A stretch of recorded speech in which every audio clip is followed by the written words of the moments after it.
This is an incredibly special moment for me, and I think it's a special moment for some of you too. I'd like to begin with a word of gratitude. First, to this Columbus community.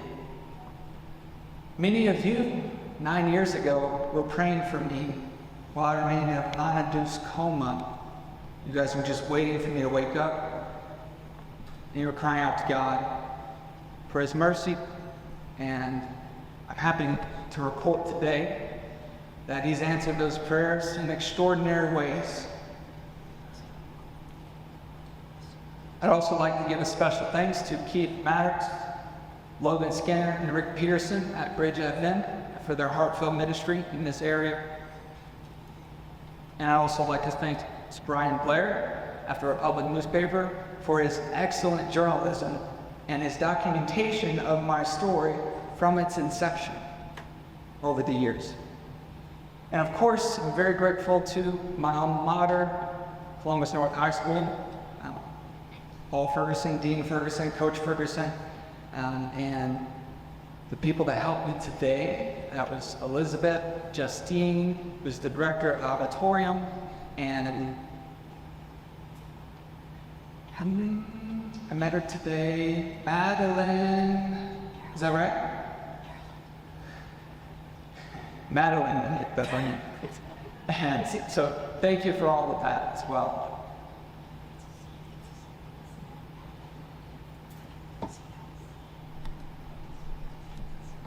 The message I'm about to give was purposed to instill personal power to the listeners here today and anybody else that listens in the future, and to aid us in our joint quest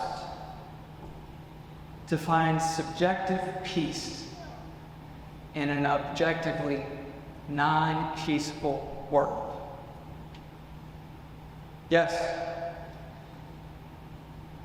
the world is objectively unfair. Some live in mansions, others house under park benches.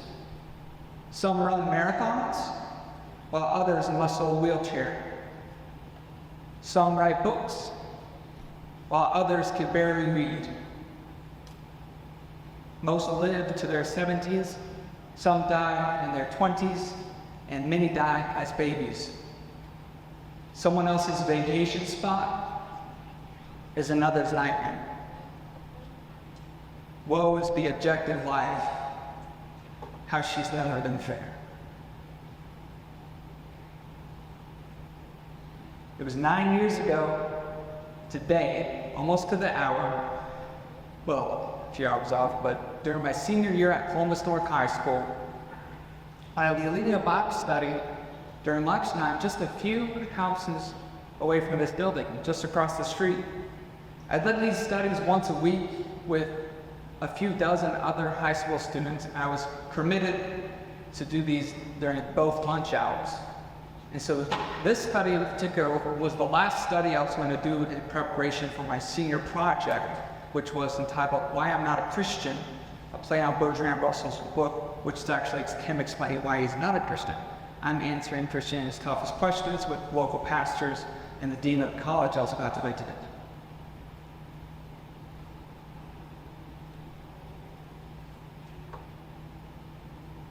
I had the best of intentions, as Mr. Ferguson noted, my passions for ministry. I had the best of intentions to bring the hope of Jesus to my peers, and my commitment was evidenced further by my voluntary withdrawal from basketball halfway through the junior varsity season in my junior year. Rumor has it that Paul Ferguson still mourns over this decision today.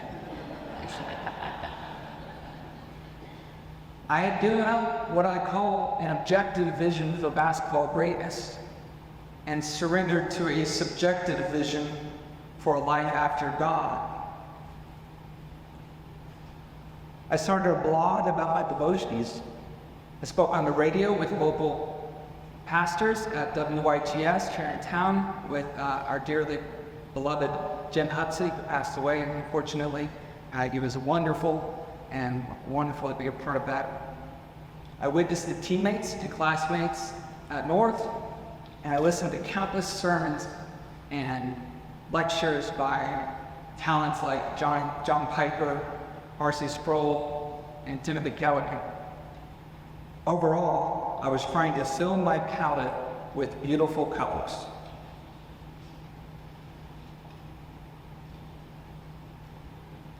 Now, when that final lunch hour ended, I remember walking back to this school building with an immense sense of gratitude and purpose. I thought I was doing what I was meant to be doing. I remember texting my fiance about how well the presentations went. Yeah, you heard that right. I was 17 years old and I had a fiance.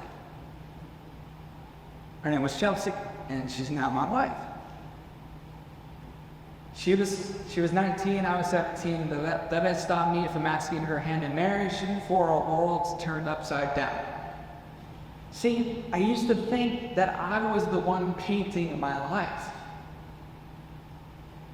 When that school day ended, September 18th, 2015, I went home and I hopped on my longboard, which otherwise is known as a skateboard, it's just longer, enjoying the usual ride up and down the Maryland Street Hill.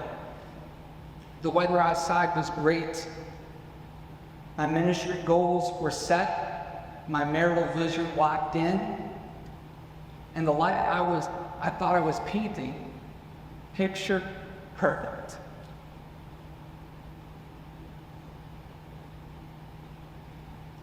There was a little neighborhood girl named Hannah that liked watching me ride the skateboard. At this particular occasion, I was trying to show her some cool tricks. There weren't any sidewalks, we just had the road to play on. It wasn't a busy road by any means. 20 miles an hour. The driver of the Lexus, however, did not mind the speed limit, nor did he mind the pedestrian right in front of him. My neighbors have testified to this moment of impact. It sounded like a gunshot. As my body left the ground, so left my consciousness. I landed in front of my neighbor's house while a stream of blood seeped out the right side of my fractured skull. Both the driver and the passenger were adorned with shards, bloody glass shards, tufts of hair, and little fragments of my skull. One of my sneakers was found a few weeks later, 60 feet up in a tree, further demonstrating the nature of the impact. I was transported via helicopter from Columbus, Indiana, to IU Methodist Hospital in Indianapolis, where I remained in a non-induced coma for the next 2.5 weeks. The doctors diagnosed me with a severe diffuse axonal brain injury, the highest of its kind, all the way down to my brainstem. People were just waiting for me to wake up. Comatose Cameron didn't do very much. He certainly wasn't painting his lights anymore.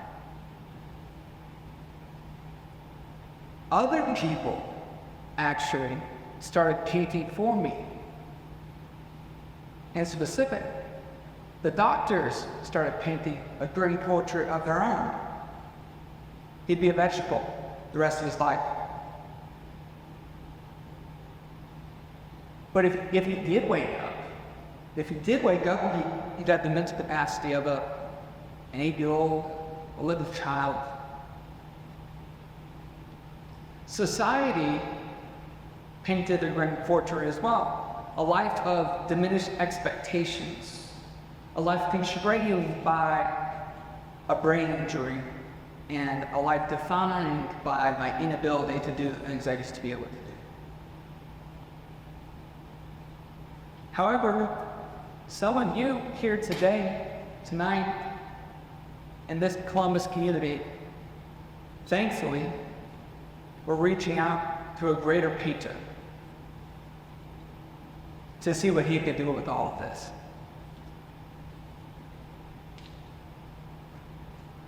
When I finally woke up from the coma, it became clear to me that the painting of my life was either just beginning or starting over.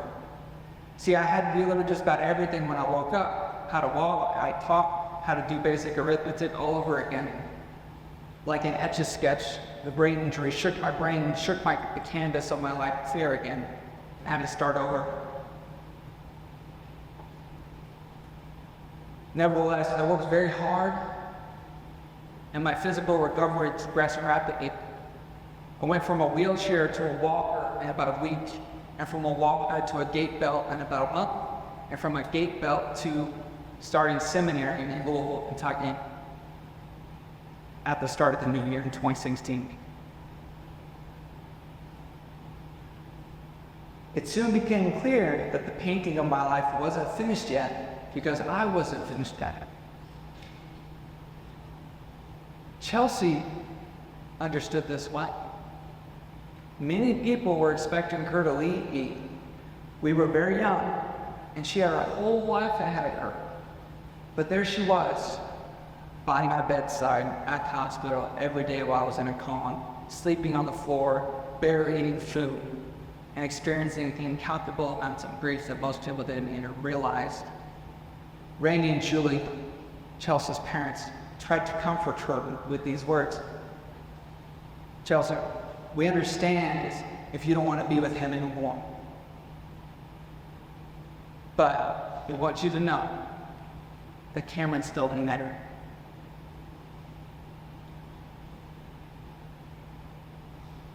Chelsea responded with, I'd push him in a wheelchair for the rest of my life, if that's what it means.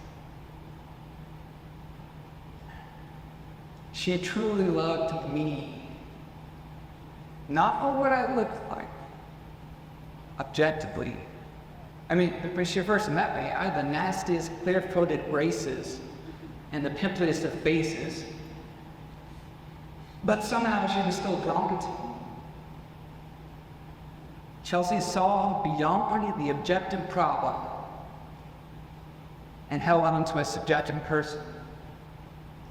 Indeed, I found someone else to paint with me. Despite some serious resistance and setbacks, Chelsea and I still got married the day we planned to get married before the accident on March 26, 2016 at the beautiful Commons building here in downtown. This is when I started to understand that I was not the only one painting my life. Now I had Chelsea, whom I trusted implicitly. A traumatic brain injury is known as an invisible injury.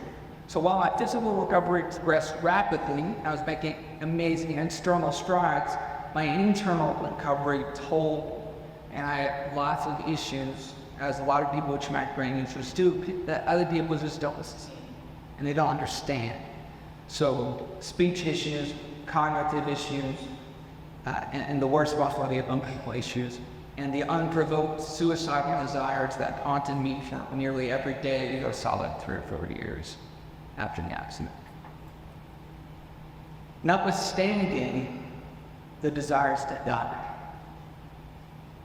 I continued to live. And by God's grace, I went on to achieve remarkable things. Graduating to high school a semester early, the year I planned to get, the time I planned to get graduate. And that's a funny joke. I might as well say that because I don't really know how that all worked out.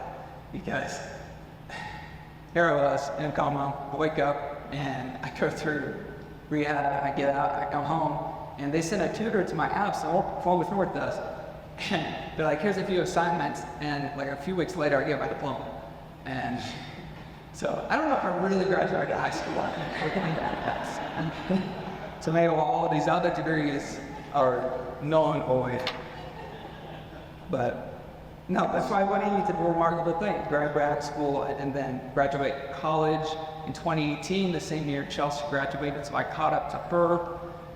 And during that time, I was studying for the law school admission test. The reason I studied for the test was because doctors said over and over again, painting the picture for me. Cameron, the hardest things for you are going to be higher level thinking, executive function, just using your brain. So I thought, man, if I could do the law school admission test, I could do anything else.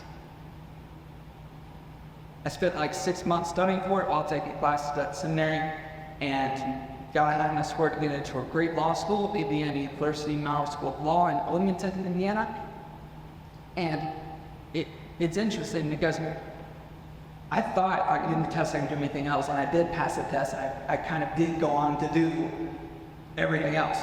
Did law school. During law school, I fathered 4 children, all with the same woman.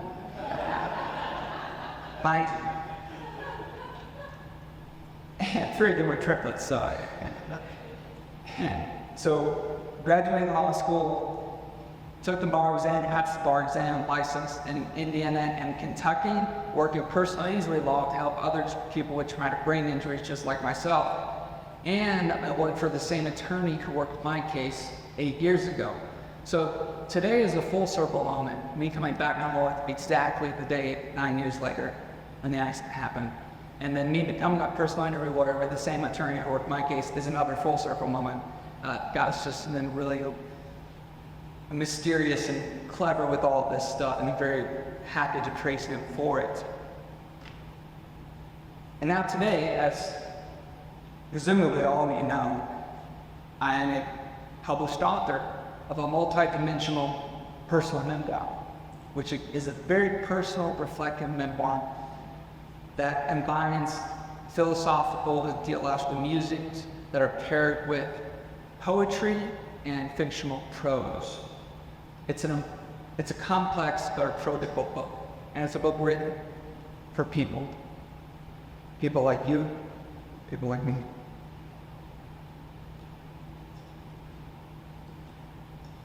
I'd be a fool to say that I painted this life by myself. And I'd be a fool to tell you that you can paint your life by yourself. But therein lies the subjective power for overcoming objective difficulty. When you see it differently, because you surrendered your life to someone else. This is how a terrible object, like a cross, is seen today on buildings, posters, t-shirts, jewelry, because someone once died by it, and then rose, both literally and figuratively, far above the terrible object. And not through objective power, but through subjective power. As Jesus prayed in the Garden of Eden before His crucifixion, not my will be done, but yours. I used to think that I was the one painting my life. Then I married Chelsea and found someone else to paint with me. But I have recovered and moved beyond my brain injury. And as all of these beautiful events and achievements followed suit, I came to understand that I'm not the primary painter in life. And this proves good news for you as it has for me. Because it means even when it looks like I'm done, even when the world acts like it's done, and even when you feel like you're done, we can all rest assured, knowing that He's not out of pain. Thank you.